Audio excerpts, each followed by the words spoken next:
नमस्कार, मी सुषमा तुमचं सर्वांचं मनापासून स्वागत करते। आज आपण मस्तपैकी भजी बनवणार आहोत आणि ही भजी फ्लावरपासून बनवणार आहोत। ही मी फ्लावर घेतलेली आहे, या पद्धतीने कट करून हिला आपण पाण्याने स्वच्छ धुवून घेणार आहोत 2 ते 3 वेळा।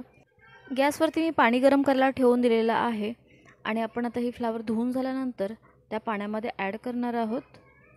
पाणी छान गरम झालेलं आहे, ही फ्लावर या पाण्यामध्ये ॲड करूया आणि हिला आपण हाफ बॉईल करून घेणार आहोत।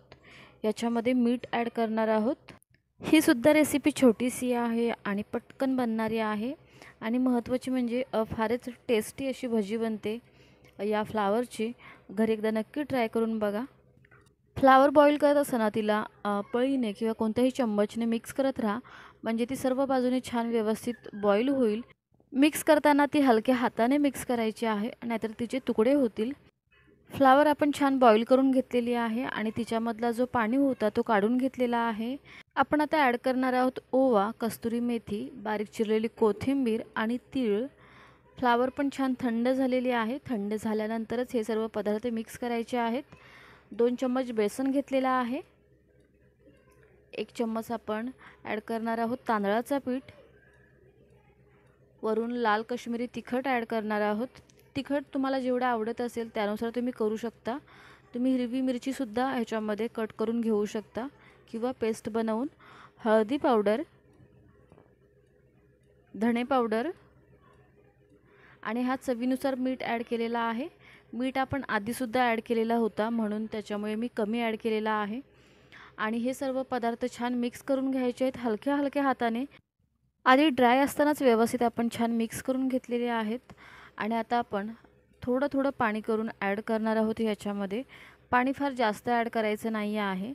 ज्या पद्धतीने हे सर्व पीठ व्यवस्थित छान फ्लावरला लागेल यानुसारच पाणी हातावरती घेऊन थोडा थोडा ॲड करायचा आहे। मी इथे जो पीठ यूज केलेला आहे तांदळाचा किंवा बेसनचा, तो कमी ॲड केलेला आहे, कारण की जास्त पिठामुळे ते पीठ खाल्ल्यासारखं वाटतं आणि जेव्हा फ्लावर तळली जाते तेव्हा तिला एक मस्तपैकी क्रंचीपणा येतो। आपण हा तेल गरम करून घेतलेला आहे आणि त्याच्यामध्ये ही फ्लावर आपण आता तळून घेणार आहोत। तुम्ही असे सिंगल पीस करून सोडायचे आहेत ऑइलमध्ये आणि हलक्या हाताने सोडायचे आहे, जेणेकरून आपल्या हातावरती तेल नाही उडणार याची काळजी घ्यायची आहे। आणि छान मीडियम फ्लेमवरती एकदा का तेल तुम्ही गरम करून घेतल्यानंतर मीडियम फ्लेमवरती ही फ्लावर छान तळून घ्यायची आहे।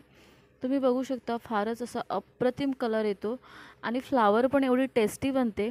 आणि मेन म्हणजे महत्त्वाचं, ही फ्लावरची भजी खायला सोबत शेजवान चटणी पाहिजे। शेजवान चटणीबरोबर एक नंबर अशी ही फ्लावरची भजी लागते।